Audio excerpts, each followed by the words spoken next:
నమస్కారం. వ్యూస్ ఛానల్కి స్వాగతం. మన జర్నలిస్ట్ చరిత్రలో అంటే జర్నలిజంలో చాలామంది రకరకాల ప్రక్రియలలో వాళ్ళ వృత్తి నుంచి బయటికి వచ్చేసిన తర్వాత స్వంత వృత్తిలోకి వస్తున్నారు. అంటే వాళ్ళ మనసుకి నచ్చినది అవ్వచ్చు, వాళ్ళు ఏదో చెయ్యాలనుకునేది అవ్వచ్చు, ఏదైనా కానీ ఒక కొత్త దానిలోకి అడుగు పెడుతున్నారు. అందులో మనకి ప్రముఖంగా ఇప్పుడు ఎంవీఆర్ శాస్త్రి గారు చరిత్రకు సంబంధించిన ఎన్నో పుస్తకాలు రాస్తూ ఇప్పుడు ప్రత్యేకంగా ఒక కొత్త దానిలో ఉన్నారు. అది ఆయన చేతే చెప్పిస్తాను, ఆ పదాలు నేను తప్పు పలకను. ఒకసారి ఆయన జర్నలిస్ట్ జీవితాన్ని మనం జస్ట్ మామూలుగా కొద్దిగా చూసుకుంటూ అసలు ఇప్పుడు ఏం చేస్తున్నారనే దాంట్లోకి వెళ్దాం. నమస్తే అండి. ఊరికి జస్ట్ మీది బ్రీఫ్గా మీ కెరీర్ చెప్పి మీరు తర్వాత ఇప్పుడు చేస్తున్న దాంట్లోకి వద్దామండి. ఏముంది కెరీర్, నేను వేరే ఉద్యోగం ఏమీ దొరకలేదు, జర్నలిస్ట్ అయ్యా. అంటే చదువు ఎలా, ఏ చదువులో నుంచి ఇందులోకి వచ్చారు మీరు? అసలు electrical engineering diploma, LE polytechnic, college కాదు, అక్కడ తప్ప సీటు దొరకలేదు, మార్కులు రాలేదు. నంద్యాలలో కాలేజీ అదే పాలిటెక్నిక్, అది అయిన తర్వాత ఉద్యోగం రాలేదు. అందుకని మా ఊళ్ళో పత్రికా రచన స్ట్రింగర్ అంటారు కదా, అవునండి, మఫ్సల్ కరెస్పాండెంట్గా మా నాన్న తరఫున నేను ఆంధ్రపత్రిక గ్రామీణ విలేకరు అంటారు కదా వాళ్ళు, అలా మొదలుపెట్టా. తర్వాత ఆంధ్రజ్యోతిలో నా అంతటి నేనే 1975లో కాబోలు మా ఊళ్ళో 25 రూపాయల బ్రహ్మాండమైన వేతనం మీద నియమించి మరి 75లో మొదలుపెట్టి తర్వాత ఈనాడుకు వచ్చా 78, అక్కడి నుంచి 90 దాకా 13 ఏళ్ళు. లోయెస్ట్ అంతా కింద నుంచే కదా మొదలుపెట్టింది. 90లో అసిస్టెంట్ ఎడిటర్గా రిటైర్ అయ్యా. 13 ఏళ్ళు అక్కడ ఉన్నా. ఆంధ్రప్రభకి పిలిచారు, వాళ్ళు డిప్యూటీ ఎడిటర్గా తీసుకున్నారు. అక్కడ 4 ఏళ్ళు, 90 నుంచి 94. తర్వాత ఆంధ్రభూమి వాళ్ళు ఎడిటర్గా రమ్మన్నారు, ఆంధ్రభూమి దినపత్రికకి. 94 నుంచి 23 ఏళ్ళు పనిచేసి 2017లో 65 ఏళ్ళు వచ్చినాయి. ఇంకా అది జీవితకాల పదవి. నాకు రిటైర్మెంట్ ఉండదు, ముందే చెప్పి మానేసి 65 ఏళ్ళకి గుడ్ బై. కెరీర్కి మొత్తం అక్కడితో అయిపోయింది జర్నలిస్ట్ ప్రస్థానం, వర్కింగ్ జర్నలిస్ట్. తర్వాత ఎలాగో మనం అది చేసుకుంటూనే ఉంటుంది అలవాటు అయిపోయిన తర్వాత. ఇప్పుడు ఇంత లాంగ్ కెరీర్లో మీరు రకరకాల యాజమాన్యాలను చూశారు. ఇప్పుడు మనకి తెలిసినంత వరకు ఆంధ్ర పత్రిక కొంచెం మామూలుగా లిబరల్గా ఉండేదని, ఆంధ్రప్రభ కూడా లిబరల్గా ఉండేదని అప్పట్లో అనుకోవడం. ఆంధ్రప్రభలో ఉద్యోగం అంటే గవర్నమెంట్ జాబ్తో సమానం అన్నట్టుగా ఉండేది. అదే ఇంకో కొన్ని పత్రికల్లోకి వెళ్ళేసరికల్లా కొంచెం అంటే ఈనాడు కానీ దాంట్లో పరిధిలో పనిచేయాలని అట్లాంటి మాటలు వినిపించేవి. మీరు మరి అట్లాంటి పరిధిలో పనిచేయగలిగారా? అంతే కదండి. ఇప్పుడు మనం ఉద్యోగం చేస్తాం, చేరినప్పుడే నీకు అర్థమవుతుంది నువ్వు పత్రికలో పనిచేస్తున్నావు, ఆ పత్రిక యాజమాన్యం ఉంటుంది, దానికి ఒక పాలసీ ఉంటుంది, దానికి అనుగుణంగా పత్రిక నడుస్తుంది, నువ్వు ఆ విధంగా నువ్వు మలుచుకోవాలి. దానికి ఒప్పుకుంటే లోపలికి పోవాలి, ఒప్పుకున్న తర్వాత పరిధిలోనే పనిచేస్తాడు ఎవడైనా. అది కాదు, ఇక తప్పదు అది. అంటే కొంతమంది ఎడిటర్లు కొంత స్వయంగా యాజమాన్యానికి సంబంధం లేకుండా వార్తలు ప్రచురించినా కూడా యాజమాన్యాలు ఏమీ అనేవి కావు అని, ముఖ్యంగా ప్రభ గురించి చెప్పుకునేవారు. ఆంధ్రప్రభ గురించి అంటే ఎడిటర్ సొంత నిర్ణయం తీసుకున్నా కూడా యాజమాన్యం ఏం అనేది కాదు అనేది ఆంధ్రప్రభ గురించి చెప్పుకునేవారు. అలాంటి ఎడిటర్స్ పనిచేసిన రోజుల్లోనే మీరు కూడా పనిచేశారు. అవును. అట్లా మీరు కూడా సొంత నిర్ణయాలు తీసుకుని చేసిన సందర్భాలు ఉన్నాయా? సొంత నిర్ణయాలే తీసుకున్నా, అండర్లైన్ చేయాలి అది లే. ఇంకా మళ్ళా యాజమాన్యం చెప్పడం, నేను పనిచేయటం అనేది నేను అయ్యాను. ఎప్పుడు నేను ఎడిటర్గా ఉన్నాను, నేను ఐ వాజ్ చీఫ్ ఎడిటర్గా 23 ఏళ్ళు పనిచేశాను. అంతకుముందు మీరన్నా ఆంధ్రప్రభలో 4 ఏళ్ళు పనిచేశాను. 4 ఏళ్ళు డిప్యూటీ ఎడిటర్గా ఉన్నా, 4 ఏళ్ళు నేను సొంత నిర్ణయాలే తీసుకున్నాను. పరిపూర్ణమైన స్వేచ్ఛను అనుభవించాను. నేను చేయదలుచుకున్నదే చేశాను. వాళ్ళ మేనేజ్మెంట్ వాళ్ళు నాకు పూర్తి సహకారం ఇచ్చారు, స్వేచ్ఛనిచ్చారు. ఆ రకంగా నా అదృష్టం అది. ఇక ఇక్కడ ముఖ్యంగా నేనే ప్రధాన సంపాదకుండా అయిన తర్వాత మళ్ళీ మేనేజ్మెంట్ అనేది ఉండదు. మేనేజ్మెంట్ వచ్చి నేనేం చేస్తున్నానో చూసేటైతే నా మీద వాడు కూడా తొంగి చూస్తున్నారనుకో, నేను ఎందుకు అక్కడ? కాబట్టి నా పని నేను చేస్తాం. వాళ్ళు సహించినంత వరకు నేనుంటా, సహించలేదు చెప్తే వెళ్ళిపోతా కదా. అది ముందే చెప్పుకొని వచ్చిన తర్వాత వాళ్ళు నా జోలికి రాలేదు కాబట్టి 23 ఏళ్ళు నడిచిపోయింది. ఒక 6 నెలలు ఉంటుందేమో అనుకున్నా, 23 ఏళ్ళు నడిచారు. కాబట్టి నా సొంత నిర్ణయాలే తీసుకున్నాను. అయితే ఇప్పుడు మీరు స్వతంత్రంగా చేశారు పని, సర్వస్వతంత్రం. సర్వస్వతంత్రంగా పనిచేశారు, మీకు సాగింది సరే అనుకుందాం. ఇప్పుడైతే మీరు మంచి జర్నలిజం నుంచి చూసొచ్చారని అనుకుందాం. ఎందుకంటే మీకు మాట సాగింది కాబట్టి మీరు మంచి జర్నలిజం చూశారు.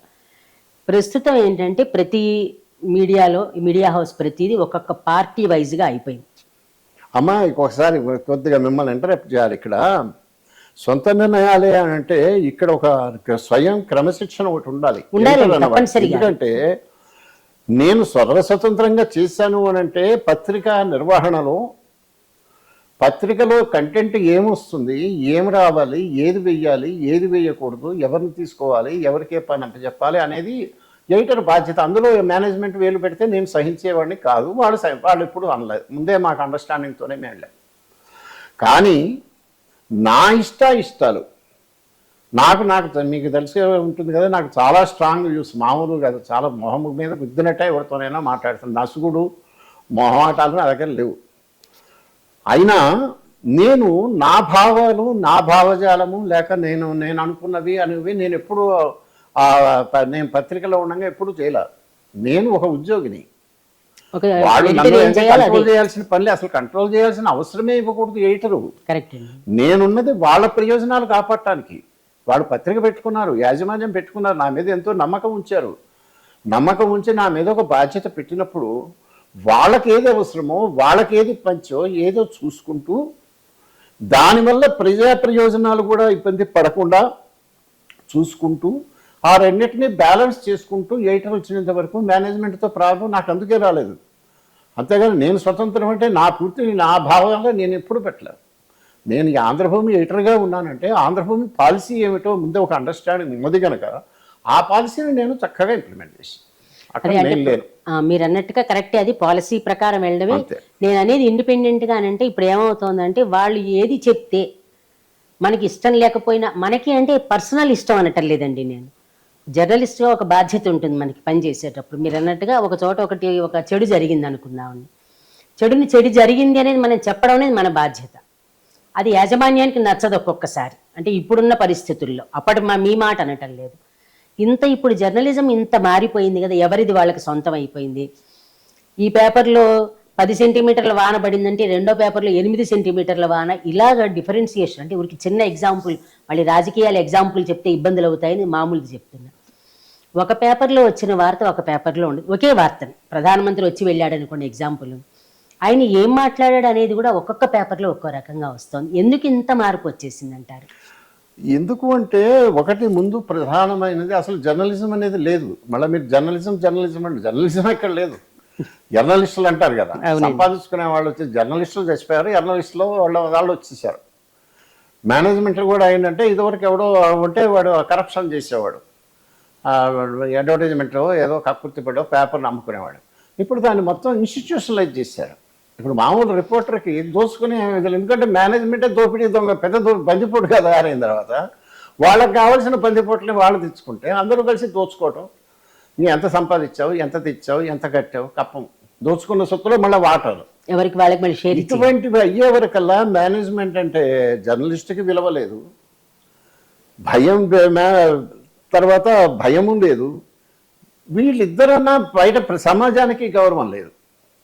దీనివల్ల ఏమైందంటే ఎవరికి వాళ్ళు, వాళ్ళ అల్పమానవులు, వాళ్ళ సంకుచిత మనస్తత్వంతో, వాళ్ళ దగులుబాజీ రాజకీయ ప్రయోజనాల కోసం ఒక పత్రికను, ఒక మీడియా సంస్థను, ఛానల్ను ఏదో పెట్టి దాన్ని అడ్డంగా వాడి కులానికో, వాడి మతానికో, వాడి పార్టీకో, వాడి వర్గానికో, వాడి ప్రయోజనానికో అడ్డంగా వాడేసుకోవటం వల్ల ఏమవుతుందంటే వినేవాడు, చూసేవాళ్ళు, చదివేవాడు పిచ్చోళ్ళు కాదు కదా, ఒకసారి చూడంగానే మీ బండారం బయటపడుతుంది. అందువల్ల ఏమైంది, ఇవాళ ఆంధ్రపత్రిక ఉంది, మీరు మొదలు ఆంధ్రపత్రికతో మొదలు పెట్టారు. హైదరాబాద్లో ఆంధ్రపత్రిక సర్క్యులేషను 2000 ఫస్ట్ అప్పట్లో 78లో నేను వచ్చినప్పుడు కూడా 2000కి మించి లేదు సర్క్యులేషన్. హైదరాబాద్ ఈ జంట నగరాలు మొత్తంలో, అది కూడా నేను అనుకుంటే కొన్ని పల్లెటూళ్ళకు కూడా వెళ్ళేదేమో, అంతా కూడా లేదు. వాళ్ళది ఈవినింగ్ ఎడిషన్ వచ్చేది. ఈవినింగ్ ఎడిషన్ 4 ఆంధ్రపత్రిక వచ్చింది. అవును. ఈవినింగ్ ఎడిషన్ తర్వాత ఎక్కడ చూసినా ఎక్కడ మీకేం బయట దొరకటము, దాన్ని బ్రహ్మాండమైన జనం అందరూ అశేషాంధ్రులు చదవటము ఏం లేదు. కానీ ఆంధ్రపత్రిక రాజకీయాలని శాసించింది. ఎందుకు శాసించింది అని అంటే, అక్కడ ముక్కు శర్మ గారని ఉండేవాడు, పివిఆర్ శర్మ గారు, ఆంధ్రపత్రిక చీఫ్ రిపోర్టర్. బస్సుల్లో తిరిగేవాడు, సిటీ బస్సులో చాలా తరచుగా అందరూ కలిసి బస్సులోనే ఆఫీస్కి వచ్చేవాడు, బస్సులోనే ముఖ్యమంత్రి దగ్గరికన్నా పోయేవాడు. ఆయన పని ఆయనే చేసుకుంటాడు. అయితే ఆయన నలుగురు చోటుకి వెళ్ళి ఫోన్లు చేసి తెలుసుకొని రాబట్టి సాయంత్రానికి ఒక వార్త రాస్తే, ఆ వార్త అక్కడున్న ముఖ్యమంత్రులకి, రాజకీయ నాయకులకి, అపోజిషన్ నాయకులకి, మిగతా వాళ్ళకి అందరికీ అదొక పెద్ద ఎడ్యుకేషన్ లాగా ఉండేది. అసలు ఏం జరుగుతున్నది, వార్తలు ఏం జరుగుతున్నాయి, రాజకీయాలు ఏమున్నాయి అంటే ఆంధ్రపత్రిక చదివితే చాలు అనేది. అటు అధికారంలో ఉన్న వాళ్ళకి, వాళ్ళని వ్యతిరేకించే ప్రతిపక్ష నాయకులకి అటు ఉండదు ఇటు ఉండదు, జరుగుతున్నది చక్కగా చెప్పేవాడు. ఆ రకంగా సభ్యమైన, ఇప్పుడు భాష బూతులు ఉన్నాయి, ప్రతివాడు ప్రశస్తమైన బూతులే అందరూ మాట్లాడతారు. దాన్నే ఎంత బాగా బూతులు మాట్లాడిన వాడు, ఎక్కువ బూతులు మాట్లాడిన వాడు అధికారంలోకి వస్తాడు. అది బూతులు పోటీలు జరుగుతున్నాయి. ఇది వీళ్ళు రాజకీయ నాయకులు ఇప్పుడు కాదు, అప్పుడు కూడా అంతే ఉండేవాళ్ళు. కొత్తగా ఏం మారలే, వాళ్ళ భాష వాళ్ళ సంస్కారము అది అట్టగే ఉండేది. అసెంబ్లీలో చక్కటి ఇలాంటి బూతులే చక్కగా ప్రతిధ్వనించేవి, ఎక్కడున్నా ఇవే మాట్లాడు. కానీ అది రిపోర్ట్ చేసేటువంటి పత్రికలు, ఆ రిపోర్టర్లు వీళ్ళు ఏదైనా చెత్తవాడినా అనవసరం వాడిని తీసేసేవాడు. అందుకని నేను ఇంత హుందాగా ఇంత అర్థవంతంగా మాట్లాడాను, మర్నాడు వాడు షాక్ అయిపోయాడు రాజకీయ నాయకుడు. ఆ రకంగా విలువలు, ఒక సభ్యమైన భాష, ఒక చక్కటి అది అనేది వాళ్ళు కాపాడటము, ఏం జరుగుతున్నదో కనిపెట్టడము, ఎక్కడ ఏం జరుగుతున్నదో, అపోజిషన్ క్యాంపులో ఏం జరుగుతున్నది, అసమ్మతి రాజకీయాలు ఇప్పటికన్నా భయంకరంగా ఉండేవి అప్పుడు. హేమాహేమిల్ అంటే వాళ్ళు అటు ఇటు ఉండేవాళ్ళు, అయోధ్య సయోధ్య అని బ్రహ్మానంద రెడ్డి మీద, సంజీవ్ రెడ్డి మీద చాలా ఉండేవి అపోజిషన్.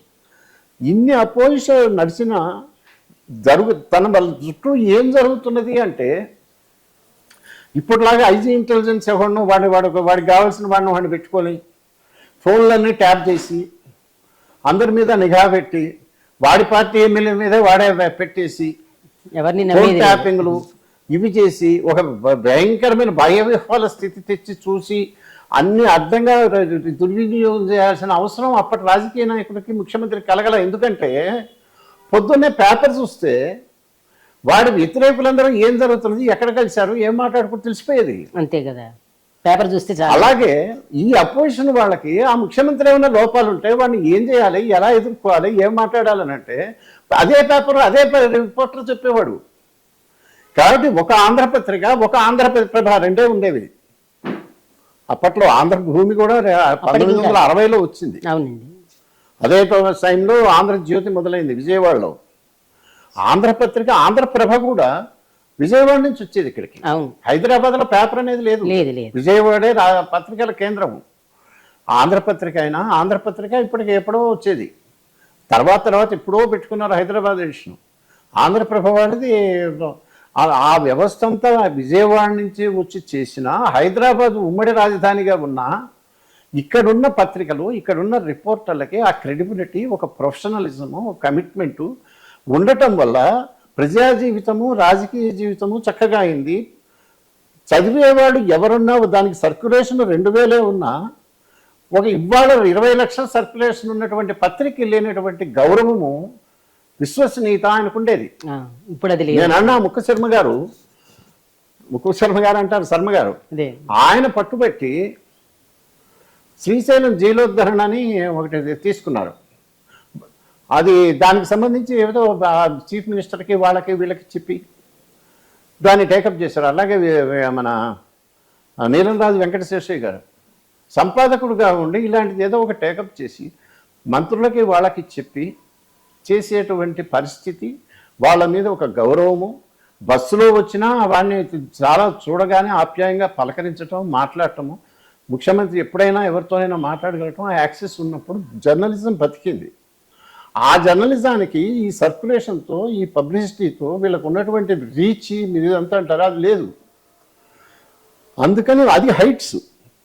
దాన్ని కనుక మనం కాపాడుకోగలిగి ఇప్పుడున్న మోడర్న్ టెక్నిక్స్, మోడర్న్ అడ్వాంటేజెస్, ఇక్కడున్న టెక్నాలజీని కూడా వాడుకొని చేసుంటే అద్భుతమైన ప్రగతి వచ్చేది. మీరన్నట్టుగా ఈ పనికి మాలినటువంటి రాజకీయ నాయకులు, దౌర్భాగ్యులు, రాకూడని వాళ్ళు వీళ్ళందరూ పత్రికాధిపతులు అయిన తర్వాత వీళ్ళు రకరకాల అవలక్షణాలు రావడంతో వీళ్ళ అవలక్షణాలన్నీ పత్రిక రావటం వల్ల అక్కడున్న జర్నలిస్టులు ఎవడన్నా ఉంటేనేమో ఎదగలేకపోవటము, లేకుండా చంపటంతో సర్వభ్రష్టమైంది. అందువల్ల పోయింది. అంటే ఇప్పుడు మీరు అన్నట్టుగా నిజంగానే ఒకవేళ జెన్యున్గా రాద్దాం అనుకున్నా కూడా చూస్తున్న పత్రికల్లో కూడా ఎవరైతే వాళ్ళు ఇన్ఫ్లుయెన్స్ చేయగలిగి ఎవరైతే చేయగలుగుతున్నారో వాళ్ళనే వీళ్ళు ఎదగనిస్తున్నారు. అంటే బయట వీళ్ళకి కావాల్సిన పనులు చేసి పెట్టేవాళ్ళు. మీరు అన్నట్టుగా ఇప్పుడు ఆయన రాసినట్టుగా జెన్యున్గా రాసే వాళ్ళకి అవకాశం కూడా ఇవ్వటం లేదు. ఇదే సమయంలో ఇప్పుడు మన ఈ శాటిలైట్ ఛానల్స్ వచ్చిన తర్వాత అక్కడ కూడా జర్నలిస్ట్లా కాకుండా నేనున్నాను అనుకోండి, నన్ను ఒక పార్టీ వాళ్ళు పెట్టుకుంటారు, నేను పార్టీ లీడర్లా మాట్లాడుతున్నాను కానీ జర్నలిస్ట్గా మాట్లాడట్లా. ఇది ఇలాంటి మార్పు రావడానికి కూడా ఇదే కారణం అంటారు రాజకీయ నాయకులు. ఇక్కడ ఏంటంటే అసలు ఫస్ట్ ప్రాబ్లం మీరన్న జర్నలిస్టుల్లో ఉంది. మీకు ఇది చాలా ఈజీ. మీరు ఎవరినన్నా అడగండి, ఈ మేధావులు ఎవరినన్నా అడగండి, పత్రికా యాజమాన్యాలు వాళ్ళు చెడబట్టడం, వాళ్ళ వ్యాపార ప్రయోజనాలు, వాటి వల్ల జర్నలిస్టు సంపాదకుడి స్వేచ్ఛను హరించటం, వాడు ఇవన్నీ ఈ హరికథ ఈ పాఠం పుస్తకంలో చెప్పినట్టు చెప్తూనే ఉంటారు. కానీ ఇది కరెక్ట్ కాదు. ఎందుకు అంటే ఇవాళ ఏ పత్రిక అయినా, ఏ జర్నలిస్ట్ అయినా మీరు అన్నట్టుగా మీరు చెప్పేది ఒక 20%కి వర్తిస్తుంది. పత్రికలో కానీ, ఒక ఛానల్లో కానీ, కంటెంట్ కానీ. వాడు పత్రిక పెట్టేది ముందు ఆ పత్రిక బతకాలి. పత్రిక మూతపడ్డది అనుకోండి, వాడి పార్టీ లేకపోతే వాడి వర్గము, వాడి కులము, వాడు దానికేం చేయలేడు. ఫస్ట్ ఆఫ్ ఆల్ ఇది ఒక వ్యాపార పరంగా ఒక కమర్షియల్ వెంచర్. పత్రిక అనేది ప్రజల కోసం, ప్రజా ప్రయోజనాల కోసం ఆంధ్రపత్రిక కూడా రావాలా. అది అందరికీ వ్యాపారం. అది పత్రిక అనేది వ్యాపారం. అందుకని వ్యాపారంగానే నడవాలి అనంటే ఆ వ్యాపారము అనేది నీకు పాఠకులు లేక టీవీలకైతే వీక్షకులు ఎక్కువ మంది చూస్తే నీ వ్యాపారం నడుస్తుంది. అంతే కదమ్మా, ఎక్కువ మంది నడుస్తుంది. కాబట్టి ఎప్పుడైనా పాత రోజుల్లో అయినా ఇప్పుడైనా నీ పత్రికగా లేక నీ ఛానలు లేకపోతే నీ మీడియము ఎవరికైతే రీచ్ అవుతుందో వాళ్ళకి ఎక్కువ ఆకట్టుకోగలిగి ఎక్కువ మంది అభిమానం సంపాదించగలిగితే నువ్వు సక్సెస్ అవుతావు అన్నప్పుడు వాళ్ళని ఎక్కువ మందిని ఆకట్టుకునేది ఏదైతే ఉందో అది వేస్తాను అంటే వెయ్యాలి అనే ప్రతి మేనేజ్మెంటు ఉంటుంది. మేనేజ్మెంట్లు అనేవి బ్రహ్మ పదార్థాలు, అవి మనకు కనపడవు. వాడు ఎప్పుడు వస్తాడంటే వాడికి సంబంధించిన వాడెవడో అధికారం కుర్చీలోనో ప్రతిపక్షంలోనో ఉంటాడు. ప్రతిపక్షంలో కనుక వీళ్ళ వర్గము, వీళ్ళ కులము లేక వీడి ఇంట్రెస్ట్, వెస్టెడ్ ఇంట్రెస్ట్ ఉన్నప్పుడు వీడు ఆ రాష్ట్రంలో లేక ఆ దేశంలో ఆ ప్రభుత్వంలో అధికారం ఎవరితో ఉన్నా వాడిని దుంపదించు అంటాడు. అది వాడి పాలసీ. ఒకవేళ రూల్స్ రివర్స్ అయ్యి వీళ్ళవాడే కనుక అధికారంలో ఉంటే నిజమో చెడు చూడకు, మాట్లాడకు, ఏమి పట్టకు, అన్ని స్వచ్ఛంగా పిఆర్ఓలో గవర్నమెంట్ పిఆర్ఓలో పనిచేయి అంటాడు. అంతే కదా. Rules reverse. పాపం మానవులు అలా ఎక్స్పెక్టేషన్ తక్కువ. మొత్తం పత్రికల్లో కంటెంట్లో లేక మీ టీవీల్లో కంటెంట్లో ఇప్పుడు భ్రష్టు పట్టిన తర్వాత వీళ్ళు ఎవరినింట పడితే వాళ్ళని వాడిని కనుక దుంపదించాలి అంటే తెంచుతూనే ఉంటారు. ఇక రామనామస్మరణ చేసినా మీకు మోక్షమో ఇంకోటో వస్తుంది. కానీ మహాభక్తులు కూడా అంత స్మరణ చేయరు. వీడు వాడి అపోజిషన్ లీడర్నే తిడుతూనే ఉంటాడు. ఇక వాడికి ఇంకో పనేం లేకుండా ఆ ఛానల్ పేరు చెప్తే జనం పారిపోయే పరిస్థితి వాడు వచ్చింది. అలాగే పత్రికలను కూడా అలాగే భ్రష్టు పట్టించుకున్నారు. ఈ రకంగా చేయటం వల్ల ఏమైందంటే ఈ పత్రికలకు కూడా రీచ్ తగ్గిపోయింది. ఎందుకు అనంటే ఎవడైనా ఎంతసేపు వింటాడు? నువ్వు ఒక పేజీలో, మొదటి పేజీలో ఒక మంచి బ్యానర్ స్టోరీను, 2 స్టోరీలో రాస్తే, ఒక ఎడిటోరియల్లో రాస్తే, ఒక మంచి ఇన్వెస్టిగేటివ్గా వాడిని ఉతికి ఆరేసి వ్యాసం రాస్తే జనం సంతోషిస్తారు. 8 పేజీలు అంటే ఇదే పాజుడు అయితే బోర్డు కొట్టతో వస్తారు. దేనికి దానికుండా ఈ శిరోభారంతో అన్ని పత్రికల పాఠకులు, అన్ని ఛానళ్ళ వీక్షకులు బాధపడుతున్నారు. ఇప్పుడు మనం అందరం కలిసి చేసింది ఏంటంటే వాడికి ఇంకొక ఆల్టర్నేటివ్ లేదు. ఈ పేపర్ని, ఈ వర్గాన్ని, ఈ దరిద్రాన్ని మోసే పత్రిక నీకు నచ్చకపోతే ఇంకో దరిద్రాన్ని మోసే పత్రిక నీకు ఆల్టర్నేటివ్. మూడో దరిద్రం లేకుండా మనం చేసుకున్నాం చూసారా, అది మనం చేసిన ఫాల్ట్. మనము అంటే సమాజం, పౌర సమాజం. సమాజం వాటికి సమాజం ప్రయోజనాల కోసం కదా ఉన్నది. మనకు కావాల్సినటువంటి పత్రిక పెట్టాలి, మంచి సంస్థ పెట్టాలి, ఓ ఛానల్ పెట్టాలంటే ఏం పెట్టలేరు. 100 కోట్లు 200 కోట్లు చేసి పార్టీ టికెట్ కనుక చేయాలి అని అంటే, ఎవడన్నా ఓ పార్టీకి కనుక టికెట్ సంపాదించాలి అంటే కనీసం 40 కోట్లు డిపాజిట్ చేస్తున్నాడు పార్లమెంటరీ కాన్స్టిట్యున్సీకి. ఆ ఎదవ దరిద్రుడైన అష్టదరిద్రుడైన రాజకీయ నాయకుడి దగ్గర వీటి 40 కోట్లు పెట్టడానికి వీటి దగ్గర ఉన్నాయి. కర్మంజాలకు వాడి టికెట్ వస్తే కావాలంటే 100 కోట్లు అయినా పెడతా అంటాడు. వాడు వెదవ ఒక పార్లమెంటరీ కాన్స్టిట్యున్సీలో గెలవటానికే అంత పెట్టడానికి ఎవరిని కొట్టినా వాడు లాకర్లు కానీ ఎవడి ఈ రాజకీయ నాయకులు, అసెంబ్లీలు, ఎమ్మెల్యేలు వాడు ఎవరింటో ఎవరిని దన్నినా, ఎవరింటో గట్టిగా కనుక సోదాలు చేసి బాత్రూమ్ తలుపులు గట్టిగా తడిపినా అన్నీ వచ్చేస్తాయి బయటికి. అంత డబ్బులు మూలుగుతూ కట్టలు ఏం చేసుకోవాలో తెలియనంత బ్లాక్ మనీ ఇవాళ మీకు నాకైతే ప్రాబ్లం. మనం ఏం ₹1,00,000 కూడా తీసుకున్నామంటే 36 క్వశ్చన్స్ వస్తాయి. అవునండి. కోట్లే దర్జాగా విచ్చలవిడి చేసేవాళ్ళు ఉన్నారే. వ్యాపారాల్లో కూడా ఈ రకంగా ఆర్జించిన వాళ్ళు చాలా మంది ఉన్నారు కదా. వీళ్ళల్లో కనీసం ఒకడు తిరుపతి హుండీలో వెళ్ళి 10 కోట్లు ఏమంటే వేస్తున్నారు కదా.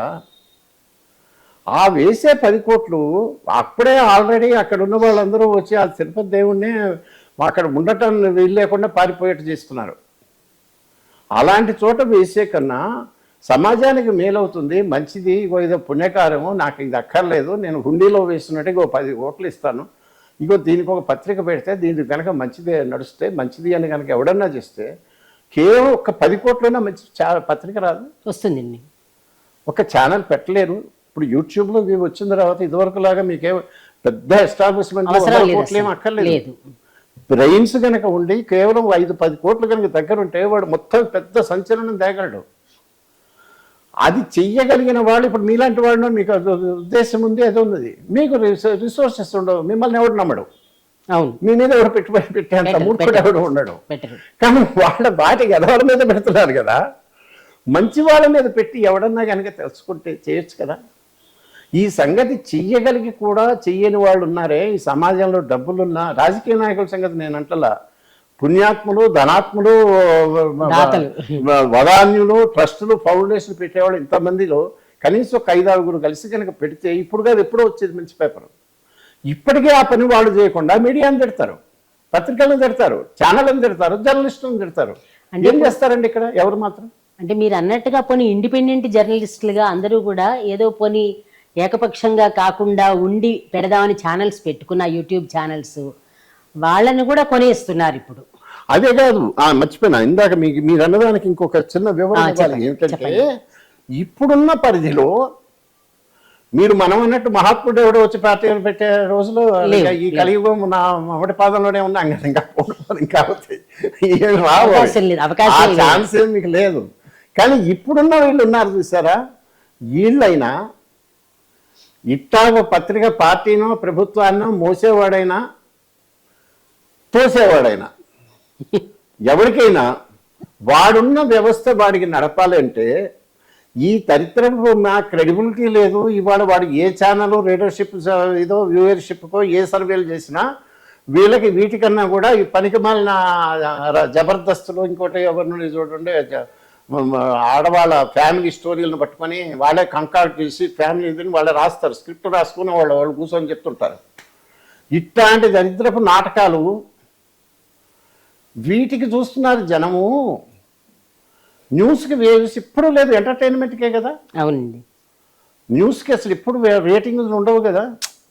ఉన్నది మనకి మీరు పెట్టే వ్యవస్థ పెట్టుబడి అంతానేమో మీకు ఈ కెమెరాలు వ్యవస్థ మనుషులు చవి అంతానేమో న్యూస్ కోసం పెడతారు.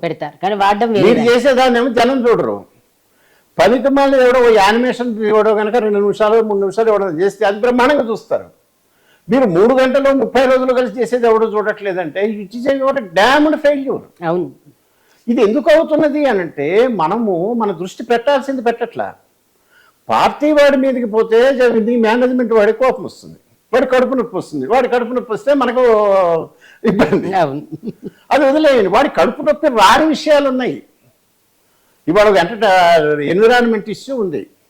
జనమందరూ హుస్సేన్ సాగర్ కాలుష్యము లేకపోతే గండిపేటలో నీళ్ళగా అక్కడ ఏదో జరుగుతున్నందువల్ల మొత్తం 100 కోట్ల మంది కోట్ల మంది జనానికి ఏదో అవుతున్నది అనేది ఉన్నది అనుకోండి.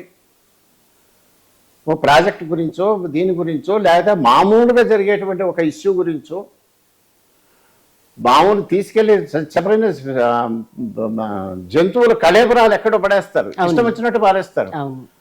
హాస్పిటల్స్లో వేస్ట్ మెటీరియల్ చూసారా, సిరెంజులు దూదులు వగైరాలు అవన్నీ అక్కడ పారేస్తారు. ఆ రోగులకు వాడేసిన దూదులు అవి ఉంటాయి కదా, వాటిని మళ్ళీ కత్తిరించి మళ్ళీ రీసైకిల్ చేసే మహానుభావులు ఉన్నారు. వాటి వల్ల ఎన్ని వస్తున్నాయి అనేది మీరు కనుక తవ్వి చూస్తే ఏ హాస్పిటల్ దగ్గరికి పోయినా మీకు బ్రహ్మాండమైన స్టోరీస్ వస్తాయి. వాడు పెంట కుప్పల దగ్గర కూర్చొని ముందు రోజులు ఫ్రంట్ ఆఫీస్ చక్కగా ఉంటుంది, వెనక ఎవరన్నా ఒకటి కనుక చేసి చిన్న ఇన్వెస్టిగేషన్ చేసి కొద్దిగా కనుక లెగ్ వర్క్ చేసి జర్నలిస్టు కొంచెం పని కూడా చేయాలన్న సంగతి గుర్తించి దీనికి ఏ మేనేజ్మెంట్ కోపం, ఏ ఎడిటర్ కోపం, ఏ మార్కెటింగ్ వాడి కోపం వస్తుంది. నీ అంతటా నువ్వు ఒక మంచి స్టోరీ తీస్తే అందులో కనుక మీ మేనేజ్మెంట్కి సంబంధించిన వాడి కంపెనీ అయితే నువ్వు ఉద్యోగం ఉంటుంది. కాదనుకో ఏ ప్రాబ్లమే లేదు కదా. అటువంటివి చేయలేరండి. ఎన్నో రంగాల్లో జీవితం ఎంత మహాసముద్రం అంతా, ఇందులో రాజకీయం అనేది ఇంత.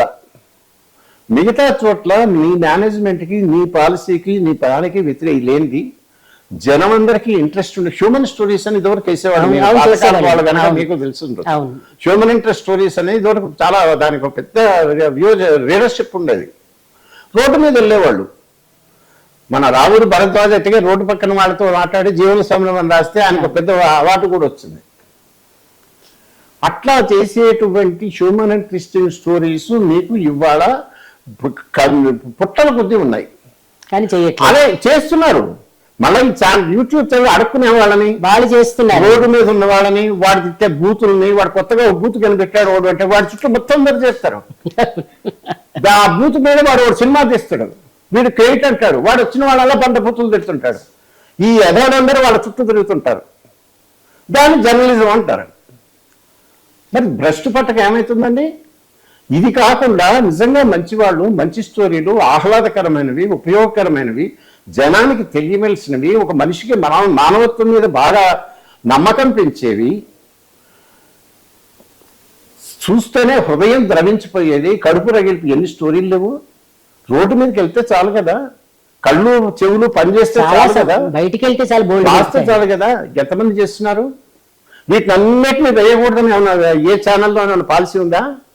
ఏ పత్రికలో ఉన్న ఛానల్ ఉందా? ఏ మేనేజ్మెంట్ అది హ్యూమన్ ఇంట్రెస్ట్ పనికిరావా? మా నాయకుడిని మాత్రమే పౌడని చెప్తాడు ఏమన్నా? చేయడు. అంటే ఏంటంటే వాడు చెప్తున్నాడు కదా, వాడికి కావాల్సినటువంటి స్టోరీలు రాకుండా ఆపుతున్నాడు కదా, కాబట్టి ఇక నేనేం చేయను, నాకు స్వేచ్ఛ లేదు. నీ బొంద స్వేచ్ఛ నీకు అక్కడ లేదు. స్వేచ్ఛ నువ్వు తెచ్చుకోగలిగితే 100 జీవితం ఎంత విశాలమో నీకు అంత కాలే స్వేచ్ఛ ఉన్నది. వాడు నీకు సన్మానం కూడా చేస్తాడు, మంచి స్టోరీ ఇచ్చి వాడికి రేటింగ్స్ బాగా పెరిగినాయి అనుకో, నీది ఇచ్చేది ఇంకా చేయి ఇంకా చేయి ఇంకా చేయండి. నువ్వు ప్రొఫెషన్లో పైకి రావు. నీకు దానికి రాజకీయాలు ఎక్కడటం వచ్చినాయి, మేనేజ్మెంట్ పాలసీ ఎక్కడటం వచ్చింది. మరి ఇటువంటి స్టోరీలు ఎంతమంది ఒకవేళ ఎవరో ఉన్నాడు అనుకోండి, వాడిని చేయనివ్వరు. ఎందుకు చేయనివ్వరు అంటే ఈ ఛానళ్ళలో, ఈ పత్రికల్లో ఇప్పుడున్న పెత్తందారులు ఉన్నారు కదా, ఎవడో editor, assistant editor, news editor, desk ship ఎవరు ఉంటాయి కదా. ఇక అలాగే ఇక్కడ ఇన్పుట్ అవుట్పుట్ ఇంకోటి కోఆర్డినేట్ ఇవన్నీ ప్రయారిటీలు ఉంటాయి. వీళ్ళకి పాపం ఏంటంటే ఈ మానవులకి ట్రైనింగ్ లేదు. వీళ్ళు ఎప్పుడు వచ్చారు? వీళ్ళు 25 ఏళ్ల కింద ఎప్పుడో ప్రింట్ మీడియా నుంచి దిగుమతి సరుకులేవి డైరెక్ట్ గా దీనిలో కష్టం లేదండి. అక్కడ నలిగి అక్కడ పనికి మాలిన వాళ్ళ కింద వీళ్ళు నలిగారు కాబట్టి ఆ పనికి మాలిన వాళ్ళు వీళ్ళకి చెప్పిందే అదే జర్నలిజం అని వీళ్ళు అనుకుని ఆ జర్నలిజాన్ని ఇప్పుడు చెప్పి దాని కొలమానంతో కొలుస్తున్నారు. అంటే ఒకసారి కంప్లైంట్ ఏంటంటే మీకు కష్టపడి తీసుకొచ్చినా కూడా దాన్ని సరిగ్గా ప్లేస్ చేయరు, వాళ్ళు పూర్తిగా ఇవ్వరు. అదే మరి అదే ఎందుకు వస్తున్నది? కింద లెవెల్లో ఉన్న వాళ్ళలో ఇవాళ కూడా స్ట్రింగర్లు అన్నారు చూసారా, నిజంగా వాడు జర్నలిజాన్ని వాళ్ళు బతికిస్తున్న వాళ్ళు ఆ వాళ్ళేనండి, వాళ్ళకే ఆ దొరుకుతాయి. చిన్న పత్రికల వాళ్ళు, చిన్న రిపోర్టర్లు ఊళ్ళల్లో వాళ్ళని అటు ఏదైనా తప్పు చేస్తే రాజకీయ నాయకుడు కాళ్ళెర కొడతాడు, అవును. వాడు ఇల్లు తగలబెడతాడు, వాడు కావాలంటే ప్రాణాలు తీస్తాడు, అయినా వాడు పనిచేయాలి. వాడికి వీడు జీతం ఇవ్వడు, జీతం ఇవ్వకపోగా వాడికి ఎదురు జీతం వీడిపోవాలి. అవును. ఇదివరకు ఒక ముందేమో పత్రికల వాళ్ళు విలేకరులకి జీతాలు ఇచ్చేవాడు, రెండో దశలో జీతం ఆగిపోయింది, మూడో దశలో ఎదురు జీతం వీళ్ళకి ఇవ్వాలి, వీళ్ళు సంపాదించి అక్కడికి పంపించాలి, వాళ్ళకి ఇవ్వాలి. రోజు పొద్దున్న వేస్తే ఎవరో ఒకటి బాధి బ్లాక్మెయిల్ చేసి వాడిని తిట్టి, లేకపోతే వాడి కాళ్ళు పట్టుకుని వీళ్ళు కాళ్ళు పట్టుకుని, ఆ బకాసుడు వాడు ఉన్నాడు కదా మేనేజ్మెంట్, వాడి ఆకలి తెచ్చడానికి వీడు వాడికి రోజుకు వాడిని పంపిస్తుంటాడు కదా బకాసుడు, అట్లా వీడు వాడికి బలిస్తూ ఎరాయిస్తూ వీడు బతుకుతూ, వీడికి మళ్ళీ పిల్లలు ఉంటారు, వీడికి బాగుంటాయి, వీడిని చేసుకుంటూ చేస్తూ, అయినా వాడేదో విలేకరి వాడికి ఏదో గొట్టం ఇస్తారు చేతికి మూతికి ముందు పెట్టుకోవడానికి, అదొక్కటే వాడికి ఇచ్చేది. అవును, ఇంకేం ఇవ్వరు. దాన్ని చూసుకుని వాడు ఏదో వాడి తంటాలు పెడుతూ ఎంతో కొంత తీసుకొచ్చి ఇక వీళ్ళు కూర్చొని అక్కడేమవుతుంది ఇక్కడేమవుతుంది అని తెలిసి తెలియని వాళ్ళు వాళ్ళని అడుగుతుంటే వాళ్ళు సమాధానం చెప్పేవాళ్ళు వాళ్ళు. అవునండి. వాళ్ళ కొద్దిగా దాంతో కూర్చో ప్యాషను కమిట్మెంట్ ఉన్నా, బాగా పనిచేస్తున్నా, వాళ్ళకి గిట్టుబాటు కాకపోయినా చేస్తున్నటువంటి వందల వేల మంది జర్నలిస్టులు ఇవాళ ఉన్నారు. వాళ్ళు బ్లాక్మెయిలర్లు అయ్యారంటే వాళ్ళని బ్లాక్మెయిల్ చేసి అది తప్ప ఇంకో దారి లేకుండా చేసి వాటితో పని చేసుకొని జీతం ఇవ్వని మేనేజ్మెంట్లది, దాన్ని సహిస్తున్న వర్కింగ్ జర్నలిస్ట్ యూనియన్లది, దాన్ని ఒప్పుకొని పనిచేస్తున్నటువంటి ఎడిటర్లది, ఈ రకంగా దాన్ని సహించి ఊరుకుంటున్న మిగతా వాళ్ళది, అందరిది, మొత్తంగా మన సమాజంది పాపం. కానీ ఇవాళకి కూడా మెడికల్ లాంటి జర్నలిస్టులు నిజంగా ఒక మంచి వ్యవస్థ కనుక వచ్చేట్టయితే వందల వేల మంది చక్కటి వాళ్ళు, వీళ్ళందరూ కరెక్ట్ కాదండి. జర్నలిస్ట్ ప్యాషన్ మీరు ఎందుకు చేస్తున్నారండి? ఉద్యోగం మానేసింది మీరు ప్యాషన్ అని అంటున్నారు కదా, అట్లా మీకున్న ప్యాషన్ చాలా మందికి ఉన్నది. ఆ ఉన్న వాళ్ళకి మనం అవకాశం కలిగించి ప్రోత్సాహం కనిపిస్తే చాలా అద్భుతమైనటువంటి మార్పే మనం తేగలము. అది తేకపోవటం ఎందుకు జరుగుతున్నది అంటే పాసింగ్ ఆన్ ది బక్, ఎవరినైనా చేప ఎందుకు అడగలేదంటే ఎడిటర్ ఎందుకు పని చేయట్లేదంటే మేనేజ్మెంట్ పని చేయట్లేదు, మేనేజ్మెంట్ ఎందుకు పని చేయట్లేదు అంటే నాకేమో ఇవన్నీ, లేకపోతే నా ఎడిటర్ దగ్గర సరిగ్గా లేదు, నా పేపర్ అమ్ముడుపోవట్లేదు. ఇట్లా ఎన్నాడు చేస్తాం ఇది? అందుకని ఎవడికి వాడు నేను ఏమి చేయగలను, నేనైతే ఉన్నా కదా, నేను ఏదో ఒకటి చేయాలి కదా, నాకు ఇన్ని సమస్యలు ఓకే పర్వాలేదు, స్టిల్ ఐ కెన్ డూ. ఇవాళది ఉంది. ఈ యొక్క మనిషి వాడికి ఏ విధమైనటువంటి వ్యవస్థ హంగులు వెనక దన్ను ఏమీ లేకపోయినా నిజంగా సిన్సియర్గా ఇవాళ ఎంతమంది ఉన్నారు చెప్పండి, సోషల్ మీడియాలో యూట్యూబ్లో వాటిల్లో వీటిల్లో వాడి పేరుతోనే పెట్టుకొని ఏదో ఒకటి పడుతున్న వాళ్ళు, వాళ్ళకి నిజంగా మంచి వ్యూవర్షిప్ రావట్లే, వాడు కనుక పెడితే లక్షల మంది చూడట్లా. ఈ ఇంత వ్యవస్థ పెట్టుకున్నటువంటి ఛానళ్ళకి బయటకి వాళ్ళకి ఉంటాయి పాపం, కోటి దాకా ఉంటాయి వ్యూవర్షిప్, సబ్స్క్రైబర్స్. ఏం లాభం? ఒక్క 10,000 20,000 సబ్స్క్రైబర్స్ ఉన్నవాడు కూడా వాడు ఏదైనా కనుక పెడితే వాడిని లక్షల మంది ఫాలో అవుతున్నటువంటి ఇన్స్టెన్సెస్ ఎంతో మంది ఉంటాయి. వాళ్ళందరికీ ఏ అవకాశాలు లేవు, వాళ్ళు ఏదో ప్యాషన్తో పనిచేస్తున్నారు కదా, వాళ్ళు జర్నలిజాన్ని బతికిస్తున్నారు. నిజంగా బతికించాల్సిన ఈ మూతుబళ్ళు ఏమో ఫెయిల్ అయ్యారు, ఏకపక్షం అయిపోయి. అందువల్ల మనం జరుగుతుంది. అంటే ఇది ఒక పెద్ద కాంప్లెక్స్ ప్రాబ్లము. ఇదంతా ఎందుకు వస్తున్నదంటే ఎవరికి వాడు నేను ఏం చేయాలో అర్థం కాకుండా ఇంకోళ్ళ మీద నెప్పం వేసి కాళ్ళు బారజాపటం వల్ల వస్తున్నది. ఇప్పుడు మీరు చెప్పిన కథ సరిపోయింది, దానికి చేప ఎందుకు అన్నది అన్వయించుకుంటే సరిపోతుంది ఈ కథలు. అవును. సరే, అయితే ఇప్పుడు మీరు ఇంత లాంగ్ కెరీర్, మీరు అన్నారు ఎక్కడ తల వంచకుండా, నేను అనుకున్నది అంటే మీరు ఒక సిద్ధాంత ప్రకారంగా వెళ్ళారనుకున్నాను. ఇంత లాంగ్ కెరీర్లో మీకు మీ వల్ల ఇది మంచి జరిగింది అనేది మీకు ఏదైనా జ్ఞాపకం ఉందా?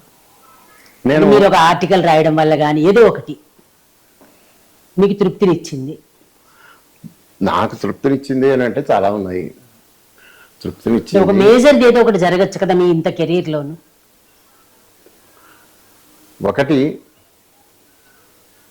ఇక్కడ నేను 3 రోల్స్ ఉన్నాయి. ఒకటి ఏదో గొంగళ పురుగు ఎదుగుతున్నట్ట నాకు చాలా దశలు ఉన్నాయి. నేను మొదలుపెట్టింది అక్కడ ఆంధ్రజ్యోతి విలేకరిగా. ఆంధ్రజ్యోతి విలేకరి అంటే ఏంటి, అప్పుడు ఎమర్జెన్సీ టైము.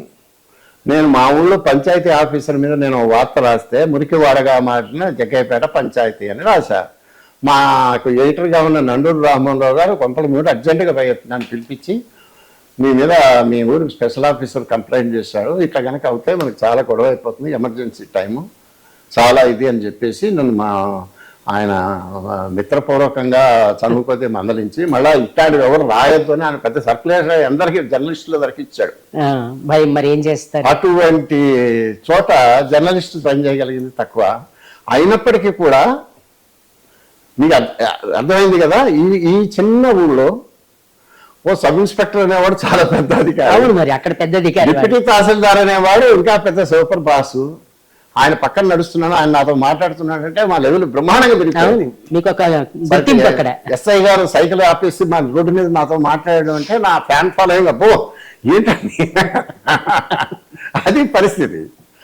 అక్కడ ఉన్నప్పుడు మమ్మల్ని ఎవరు గుర్తించని టైంలో, ఎవరికి ఏ విధమైన అసలు పత్రికకే సర్క్యులేషన్ లేనప్పుడు జిల్లాలో ఎవడు పట్టించుకుంటాడు అన్న టైంలో నేను విలేకరిగానే ఉండి మా ఊళ్ళో ఉన్న తాలూకాలో ఉన్న 25-30 గ్రామాల్లో నాకు తోచిన ఆర్టికల్స్ ఇంకోటో నేను రాయటం వల్ల నేను పనిచేస్తున్న పత్రికలో నాకు ఎడిటర్గా ఉన్న నండూరు రామ్మోహన్ గారిని ఆయనే నన్ను సంతృప్తి పడి పిలిచి నాతో ఒక కాలం ఇప్పించి రాయించుకున్నాడు.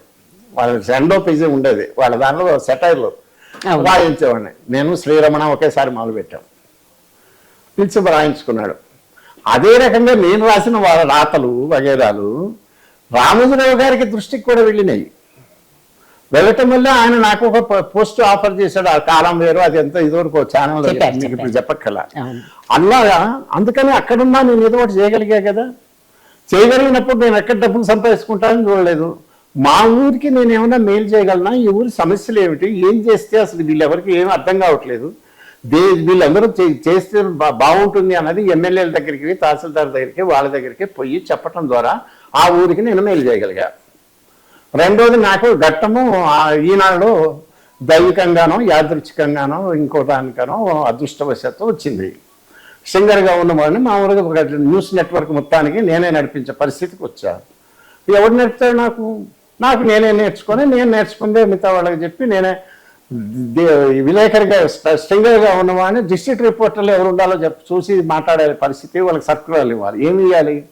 సో నాకు నేను ఆలోచించుకొని నేను పడ్డ సమస్యలు బాధలు నాకు తెలుసు కాబట్టి అక్కడ అలాంటి వాళ్ళే ఉంటారు కదా అని ఊహించుకొని వాళ్ళకేదో చేసి తంటాలు పడ్డా. చేయటం వల్ల ఏమైంది, అలాగే నేను ఈనాడులో ఉన్నా. ఈనాడు చరిత్రను మనకు తిప్పిన ఘటనలే అప్పుడు జరిగిన. ఈనాడు అనేదే ఒక పెద్ద మహాసంస్థ, ఒక ప్రభుత్వాన్ని మార్చేశారు. ఏకఛత్రాధిపత్యం వహిస్తున్నటువంటి కాంగ్రెస్ ఉండగా అపోజిషన్ పార్టీ అనేది లేనప్పుడు ఈ అపోజిషన్ పత్రిక ఈనాడే అపోజిషన్ లేదు. అపోజిషన్ వాళ్ళకి వాయిస్ లేదు. మొత్తం అసెంబ్లీ నిండా వాళ్ళే ఉండేవాళ్ళు, ఎక్కడున్నారు వేరే వాళ్ళు. ఆ టైంలో చేసి ఒక గవర్నమెంట్కి అపోజిషన్గా ఉండి ఢీ అంటే ఢీ అనుకుని వాళ్ళ ఆగ్రహానికి గురై నానా రకమైన యుద్ధాలు ఎన్నో చేసినప్పుడు నేను నెంబర్ 2గా ఈనాడులోనే ఉండి ఎడిటోరియల్స్ నేను రాసా, న్యూస్ ఎడిటర్గా ఉన్నా, అలాగే డెస్క్ ఇన్ఛార్జి, మిగతా ఎడిటోరియల్స్ రాయటం, ట్రైనింగ్, ఇటువంటివి అన్నిట్లో వెలుపెట్టా. ఆ చేయటం ద్వారా నేను నా పాత్ర ఎంతో కొంత ఉన్నది అని చెప్పుకోవడానికి అప్పుడు కొంచెం మంచి పని చేస్తున్నా, మనకి ఎఫెక్ట్ కనపడింది. మనం చేస్తున్నది లక్ష రాసింది, ఒక హెడ్డింగ్, ఒక స్టోరీ, లక్షల మంది చూశారు, దానికి ప్రమాణమైన ఊపు వచ్చింది అని అంటే చాలా తృప్తినిచ్చింది. అదేమిటి, పత్రిక పాలసీకి లోబడి యజమాని అయిన రామోజీరావు గారు చెప్పినట్టు ఆయన కన్సర్న్లో, ఆయన డైరెక్షన్లో, ఆయన పని మొత్తం ఫ్రేమ్వర్క్ ఇస్తే ఆ ఫ్రేమ్వర్క్లో నేను పనిచేసి నా ప్రతిభను చూపించాలి. గీత ఆయన గీసేవాడు, చట్టం అయింది, నాది ఆ యాక్షన్ నాది. అంతవరకు చేయగలిగారు, అంతవరకు బాగానే చేశారు. అప్పుడు రాసిన ఎడిటోరియల్స్ కానీ దానికి మంచి పేరే వచ్చింది. ముందుగానే ఆ మేనేజ్మెంట్ ఒప్పుకున్నది, బాగానే ఉంది. అది ఒక దశ. రెండో దశలోకి వచ్చేవరకల్లా ఈయన ఆంధ్రప్రభ ఆంధ్రప్రభలో ఈనాడులో ఉన్నటువంటి ఈ చట్టాలు గీసేవాళ్ళు ఎవరు లేరు. లేరు. అక్కడ ఎవరికి ఏమీ తెలియదు పాపం. అందుకని పత్రిక చాలా అధోగతిలో ఉన్నది అని అంటే దీన్ని ఎలా బాగు చేయాలి అనే వాళ్ళు ఒక పెద్ద సర్వే చేస్తే ఆంధ్రప్రభ వాళ్ళు న్యూస్ కవరేజీ, మొఫ్సల్ కవరేజీ న్యూస్ బాగా దెబ్బతింది. కాబట్టి ఏదో ఒకటి దాన్ని చేయాలి అని అంటే ఎంతసేపు కండువాలు కప్పుకున్న ప్రియేటర్ల వల్ల, వాళ్ళు రాసే సంపాదకీయాల వల్ల, వాళ్ళు చేసే ఏకపాత్రాభినయాల వల్ల రాదు.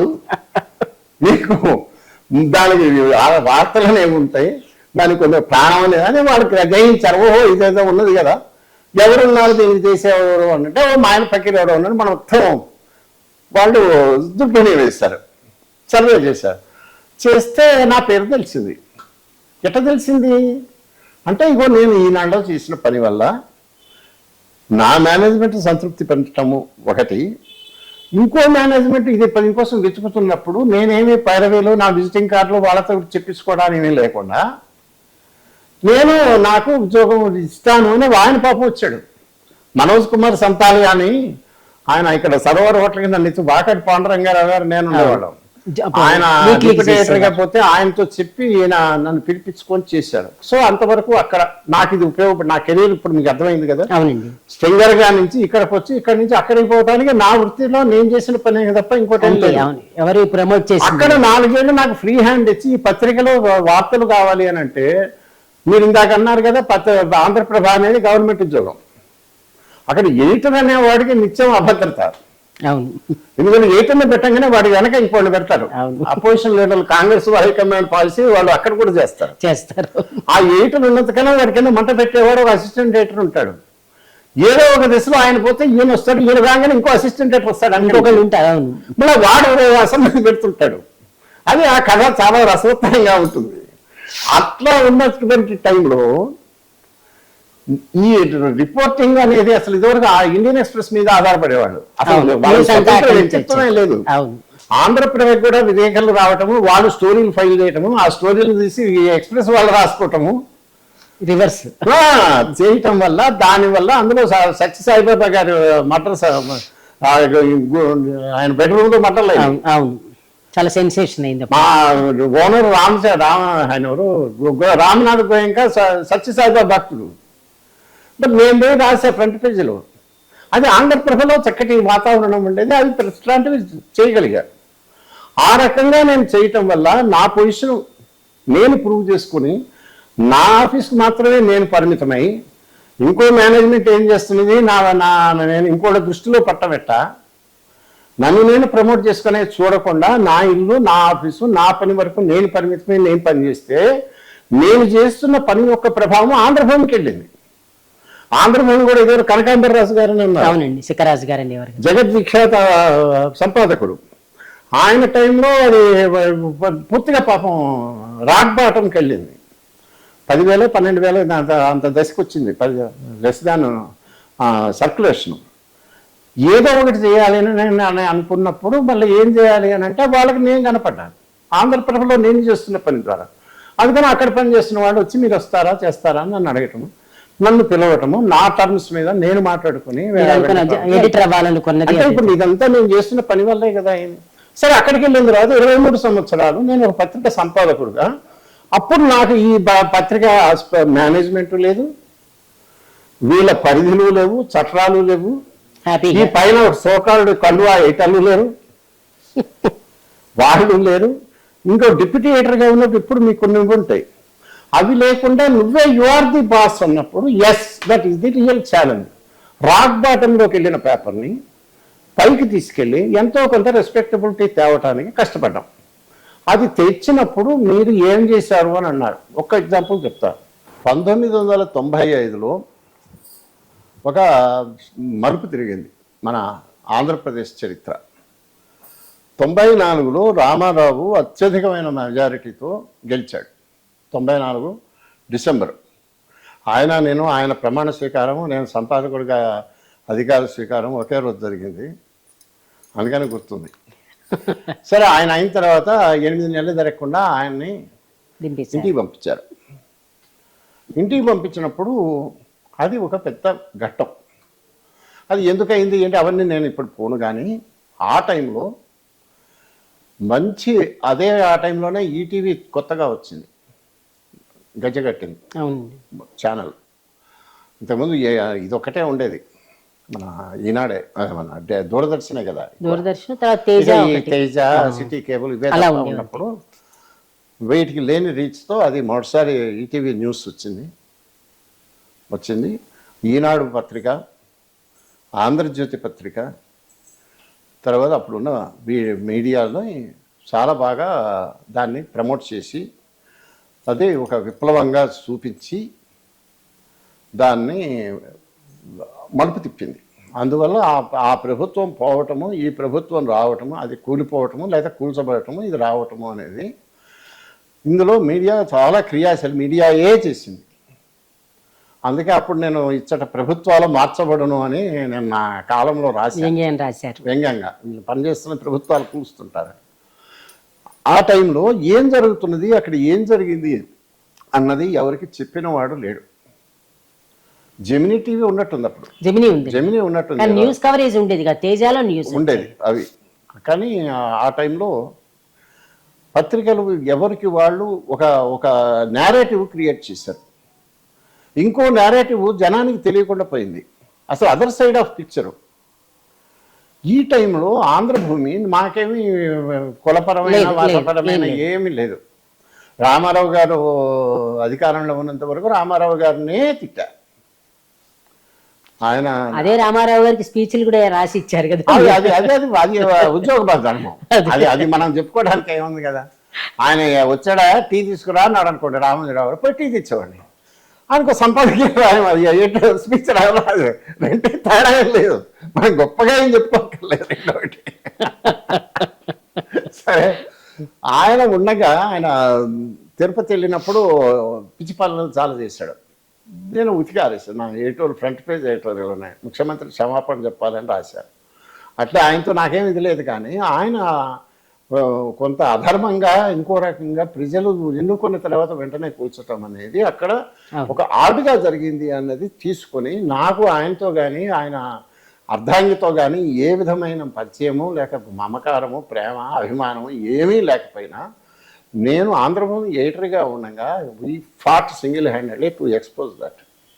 నాకు చంద్రబాబు నాయుడు గారు అంటే గౌరవం ఉంది, ఆయన నాకు మీద గౌరవం ఉంది, ఇప్పటికీ మేము బాగానే మాట్లాడుకుంటున్నాం. ఆయనతో నాకేమో వ్యక్తిగతంగా లేదు. కానీ అది జరిగిన దాని విషయంలో పత్రికగా ప్రజా ప్రయోజనాలు కాపాడటానికి, జరుగుతున్నది ఏమిటో జనం చెప్పటానికి చేసిన దానిలో అవ్వాడ మేము ఆంధ్రభూమిలో నిర్వహించినటువంటి పాత్ర సర్క్యులేషన్ వైజ్ మిగతా వాళ్ళకి ఇంత పెద్ద ఉంటే మేము పిపీలికాలి అయ్యున్నా ఆ ఏనుగుల కన్నా కూడా ఈ దోమలు జనానికి కొంత ఇది ఆ డేలా పడ్డటువంటి వాళ్ళకి కొంత ఎంతో కొంత ఒక వాయిస్ ఇచ్చి చేసి మేము కృతకృత్యమయ్యాము. అది ఒక ఎడిటర్గా, ఒక పత్రికగా చేయటంలో మేము బాగానే అయ్యామని మేము అనుకున్నాం.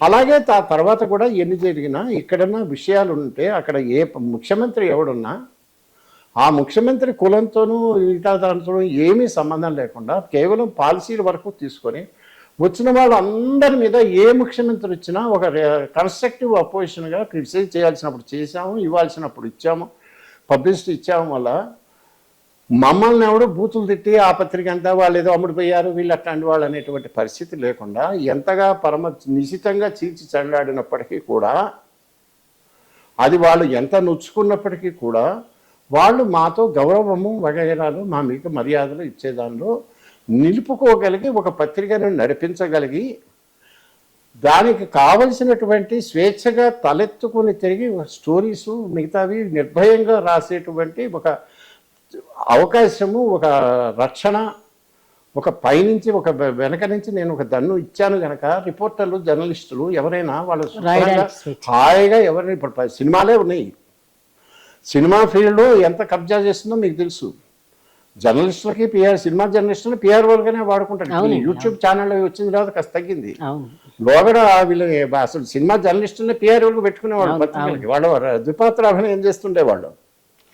ఆ రకంగా చేసి ఏదైనా పత్రిక వస్తే సినిమా కనుక రిలీజ్ అయితే ఆ సినిమా రిలీజ్ అయితే దానికి వ్యతిరేకంగా ఏమి రావటానికి వీల్లేదు, దాన్ని ఎవడు ఏమి రాయడానికి వీల్లేదు.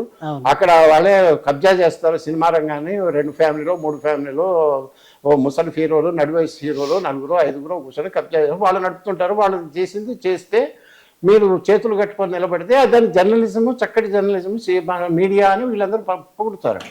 ఎవడన్నా నిలబడి క్వశ్చన్ చేస్తే వాడి మీద పడి కాట్ల కుక్కలా వచ్చే టైంలో వెన్నెల అని అదంతా ఎందుకు వచ్చింది, పత్రిక అవస్థ ఎందుకు వచ్చింది? ఆ సినిమా వాళ్ళు ఇచ్చే అడ్వర్టైజ్మెంట్ల మీద ఈ పత్రికలు ఆధారపడేవి. నాకు మీ పత్రిక, నా పత్రిక మీ అడ్వర్టైజ్మెంటే అక్కర్లేదు, మిమ్మల్ని ఎవడు అడగంగా మేము, నాకు అక్కర్లేదు. నువ్వేం చేస్తావు, మమ్మల్ని నువ్వు చెప్పి వాడి ఉద్యోగం తీస్తావు, ఎవరికి చెప్తావు, నాకు చెప్పాలి, నేనైతే తీయను కదా అని చెప్పి ఒక్కొక్క పత్రిక సినిమా వచ్చింది అని అంటే ఆ సినిమాకి రివ్యూ ఉన్నది ఉన్నట్టు రాయమనేవాడిని నేను. మా వాళ్ళు రాసేవాళ్ళు జర్నలిస్టులు. ఆ బయట వాళ్ళు ఎవరో ఒకళ్ళు సినిమాని రివ్యూ చేసేవాళ్ళు. ఆ రివ్యూ వాడు ఎంత చేసినా వాడి మీద కాస్తో కూస్తో మనకి నమ్మకం ఉంటేనే చేసేవాళ్ళము. అది ఎంత దాకా పోయిందంటే సినిమా నిర్మాతలు, దర్శకులు కూడా మా వెన్నెల్లో రేటింగ్ ఏమి ఇస్తాం, ఎన్ని స్టార్లు ఇచ్చామన్నది అనుకుని, ఆ నారాయణమూర్తి గారు ఒకసారి ఫోన్ చేశాడు, గురూజీ మీరు చాలా అద్భుతం, నేను ఆయనకు 3 రేటింగ్లు ఇచ్చాను. దాసరి నారాయణరావు గారు ఆయన ఫోన్ చేసి వెన్నెల్లో నీకు 3 రేటింగ్లు వచ్చిందని సినిమాకి, నువ్వు చాలా అన్నాడు. ఏంటి దానికి అంత ఉందా అన్నట్ట. సర్క్యులేషన్ తక్కువే కానీ మీడియాలో ఇంతకుముందు నేను చెప్పాను చూసారా, ఆంధ్రపత్రికలో రాజు చేసింది సినిమా రంగం మీద నేను చేయగలిగాం, అది కంట్రిబ్యూషనే కదా. అలా చెప్పదలుచుకుంటే ఏ రంగంలోనైనా అసలు ఈ రాజకీయాలతో సంబంధం లేకుండా సాహిత్యమే అనండి, లేకపోతే కళలే అనుకోండి, నాటక రంగమే అనుకోండి, సాహిత్య విమర్శ అనుకోండి, పుస్తక సమీక్షలు అనుకోండి, దేనిలోనైనా మేము చెయ్యని ప్రయోగం లేదు. నేను చేసిన ప్రయోగాలే తర్వాత అన్ని పత్రికలు వచ్చింది. అదే ఇప్పుడు అడగబోతున్నా, మీరు తీసుకొచ్చిన మార్పులు ఏవేంటంటే ఇప్పుడు ట్యాబ్లైట్స్ మీరు ఇంట్రడ్యూస్ చేశారండి, వేరే వాళ్ళు అదొకటి, బాక్సులు కొట్టడం అనేది మీరు ఇంట్రడ్యూస్ చేశారా?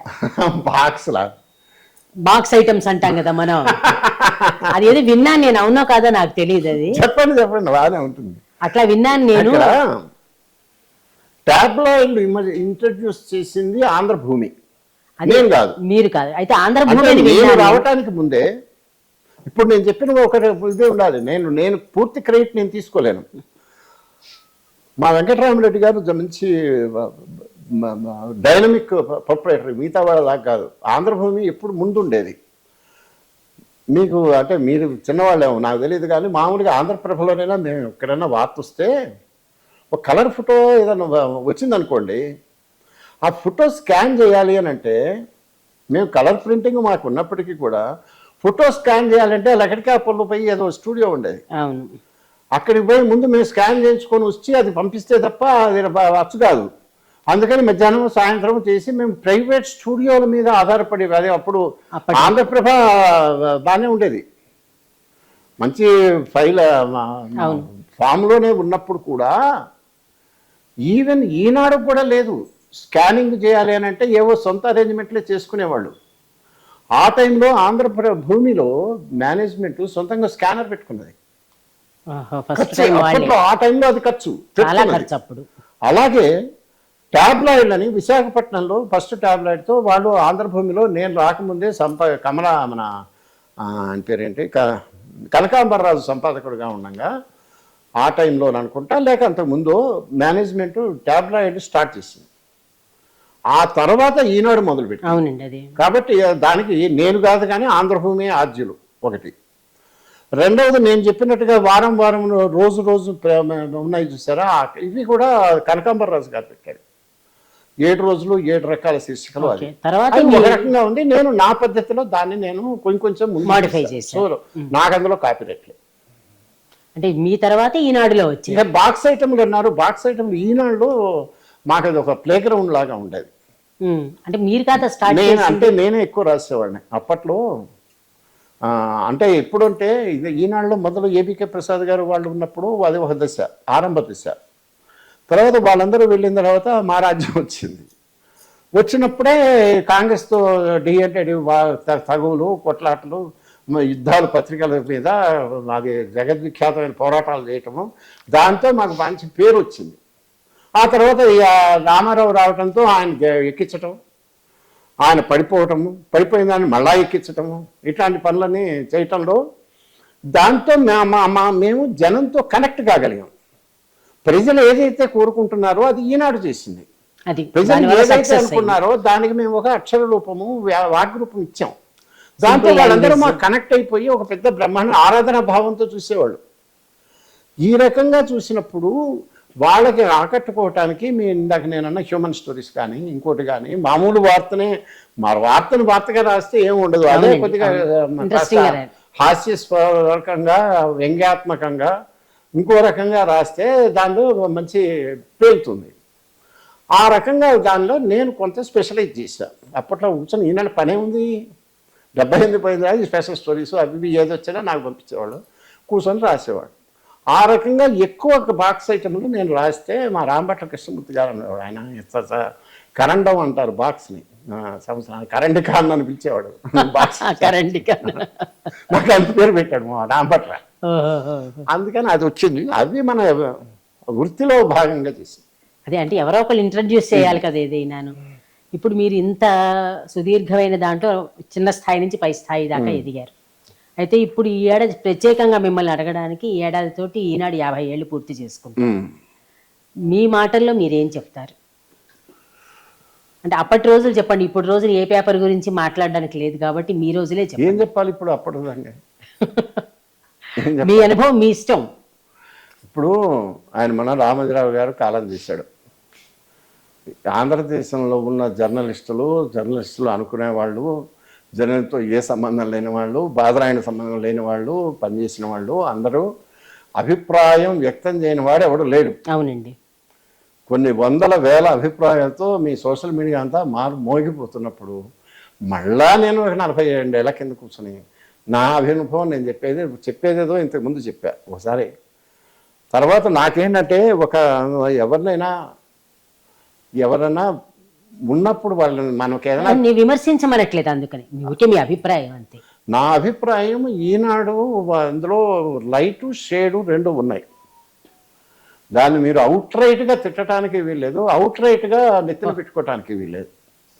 అది అద్భుతమైన పత్రికల్లో అపోజిషన్ పార్టీ అనేది ఏది లేనప్పుడు మొత్తం కాంగ్రెస్ ప్రభుత్వమే మొత్తం ఏకఛత్రాధిపత్యం వచ్చి రాష్ట్రాన్ని కేంద్రాన్ని మొత్తం బుల్డోజ్ చేస్తున్నప్పుడు ధైర్యంగా నిలబడి ప్రజల పక్షాన నిలబడి ప్రజల అంశాలు ముందు పెట్టి జనాన్ని ఎడ్యుకేట్ చేసి ధైర్యాన్ని ఇచ్చి పోరాడే వాళ్ళ పక్షాన్ని నిలబడటం అనేది మామూలు కంట్రిబ్యూషన్ కాదు. It was the single biggest opposition in these times. అది దాని పాత్ర అద్భుతంగా నిర్వర్తించింది. 83 రామారావు వరకు అదొక దశ, అది బాగా చేసింది. ఆ తర్వాత రామారావునే వాళ్ళ అధికారంలోకి తేవచ్చారు. అది కూడా ప్రజలు హర్షించారు చేసేంతతో అద్భుతం, అది నడిచింది. ఆ తర్వాత ఆయన మళ్ళీ కాంగ్రెస్ వాళ్ళే కూలగొట్టి మళ్ళా తేవటంలో ఈనాడు మంచి పాత్ర పోషించింది. అది మొదలుకొని చక్కటి వాళ్ళు ఒక బాట వేశారు, కొన్ని బెంచ్ మార్క్స్ పెట్టారు, వాటికి కట్టుబడ్డారు. దానికి మనీ అనవసరంగా ఇప్పుడు మీరు దాని గొప్పతనం ఏంటంటే ఇప్పుడు పత్రికలు, ఇప్పుడు మీడియా, ఇప్పుడు దీన్ని చేతిలో పత్రిక ఉంటే ఎన్ని రకాలుగా మిస్యూజ్ చేస్తూ చేయవచ్చో మనకు అర్థమయ్యాక అంత ఉండి అసలు అపోజిషనే లేకుండా మొత్తం తనే సర్వాధిపత్యంగా ఉండి మొనాపలీ మార్కెట్ మీద ఉన్నప్పుడు ఈ పనులేమి చేయని వాడు గొప్పవాడు కాదు. You have to salute. ఒకటి. రెండవది ఇప్పుడున్నట్టు కమర్షియల్ మార్కెటింగ్ కోసమే టైమ్స్ ఆఫ్ ఇండియా వాడు పెట్టాడు ఈ దరిద్రం. పత్రిక అనేది ఉన్నది అడ్వర్టైజ్మెంట్లు అమ్ముకోవటానికి. వార్త ఎందుకు ఉన్నది అంటే ఆ అడ్వర్టైజ్మెంట్ మధ్యలో స్పేస్ ఉంటుంది కదా, ఆ స్పేస్ ఫిల్ చేయడానికి వార్తలు ఉంటాయని వాడు మహానుభావుడు ఇక టైమ్స్ ఆఫ్ ఇండియాలో వాడు పోగాడు, వాడు మొదలుపెట్టాడు. దాన్ని వీళ్ళందరూ అందుకున్నారు. ఇక అందుకని మార్కెటింగ్ వాడు ఎడిటోరియల్ రూల్ చేయటము మొదలు పెట్టడంతో దేశవ్యాప్తంగానే మీడియా అనేది అప్పట్లో రామ్నాథ్ గోయంకా లాంటి ఓనర్లు, అరుణ్ షోలో ఇలాంటి వాళ్ళు, పెద్ద పెద్ద గిర్లాల్ జైన్ లాంటి వాళ్ళు ఎడిటర్లు, వాళ్ళు ఉన్న దశ నుంచి మీడియా పతనం నేషనల్ లెవెల్లో జరిగింది. ఇంకా చెప్పాలంటే ఇంటర్నేషనల్ లెవెల్గా జరిగింది. అన్ని చోట్ల అది జరిగినప్పుడు ఎంతో కొంత ఈ మార్కెటింగ్ దీనికి ఈ గడ్డి కక్కుర్తి పడకుండా ప్రొఫెషనలిజాన్ని, ఎడిటోరియల్ ఫ్రీడమ్ని, ఎడిటోరియల్ పాత్రని కాపాడి మొనాపలైజ్ చేసిన వాడు చేయటం గొప్ప కాదు. అడ్వర్టైజ్మెంట్ డిపార్ట్మెంట్ ఎప్పుడు ఈనాడులో ఎడిటోరియల్ మీద సారీ చేయదు. లేదు లేదు. చెయ్యకుండా కాపాడిన వాడు ప్రొపరేటర్, అతను పెట్టిన పాలసీ. లేకపోతే వీళ్ళకి కాస్త సంధిస్తే వచ్చి మీద పడతారు. ఆ రకంగా చేయటము, అటు మార్కెటింగ్ సర్క్యులేషన్ మార్కెటింగ్ వాళ్ళని, ఇటు అడ్వర్టైజ్మెంట్ దానికి లేకుండా ఎడిటోరియల్ వాళ్ళకి పూర్తి అవకాశం ఇచ్చి ఫ్రీ హ్యాండ్ ఇచ్చి, ఫ్రీ హ్యాండ్ అంటే ఆయన పెట్టిన పరిధిలో, అందులో అది ఉందా లేదా అనేది వ్యక్తిగతమైనది. బట్ బ్రాడ్గా సమాజపరంగా మీరు చెప్పాలంటే అప్పుడున్న దేశకాల పరిస్థితుల్లో, ఇప్పటిదాకా ఉన్న దేశకాల పరిస్థితుల్లో ఒక మంచి సంప్రదాయము, ఒక ఒరవడే పెట్టి తర్వాత ఆయన అధికారంలోకి వచ్చి ప్రభుత్వాలనే తీసుకొచ్చాడు. అవునండి, నిజమే. కానీ ఆ ప్రభుత్వాలను పోయి నాకు ఈ కాంట్రాక్ట్ ఆ కాంట్రాక్ట్ నాకు అది చేయమనేటువంటి తర్వాత కాలంలో మీడియా ఓనర్లు దాన్ని చిల్లరగా టోపుగా అమ్ముకున్నట్టు, లాభపడినట్టు, కాంట్రాక్ట్ తీసుకున్నట్టు ఆ కక్కుర్తి ఈనాడు పడలా. అంతవరకు నిగ్రహం పాటించింది కదా. ఈ రకమైనటువంటి కొన్ని మంచి లక్షణాలు ఉన్నాయి. దానికి ఇంకో పార్శ్వము ఉన్నది. దాని గురించి ఇప్పుడు మాట్లాడటం బాగుంది. అంటే 50 years పూర్తి చేసుకుంటుంది వాడు ఇప్పటికీ కూడా ఇవాళ ఈనాడు దిద్దిన వరవడే ఇవాళ పత్రికలే నడిపిస్తున్నది. ఏవైతే వాళ్ళది అంతకు మించి కొత్తగా వచ్చినవి ఏం లేవు. ఏ పత్రిక వచ్చినా ఈనాడు మూసలోనే తయారైంది. అటు ఇటు చేసి తెగమో తీసుకున్నారు తప్ప టోటల్గా భేదించి చేసింది ఏదన్నట్టు ఆ ఎక్స్పెరిమెంట్ నేను ఆంధ్రభూమిలో చేశాను. ఈనాడు నేను దృష్టిలో పెట్టుకోకుండా ఈనాడు చేస్తున్నది. ఈనాడు నచ్చేవాళ్ళు అశేష ఆంధ్రులు, దాన్ని నేను కొట్టలేను. దీనికి కాకుండా డిఫరెంట్గా చేద్దామని ఆలోచించి చేయగలిగిన అవి ఎక్స్పెరిమెంట్లు మావి. That cannot be A phenomena. ఆ రకంగా చేసిన జర్నలిజానికి ఇవాళ తర్వాత టీవీ ఛానళ్ళు వచ్చినా, పత్రికలు వచ్చినా, ఈనాడు మొదలుపెట్టినటువంటి సంప్రదాయాలు, విలువలు, వరవడులు, లక్షణాలు, అవలక్షణాలు వాటినే అందరూ చాలా ఫెయిత్ఫుల్గా ముందుకు తీసుకెళ్తున్నారు. ఈనాడు తిడుతూనో పొగుడుతున్నాం.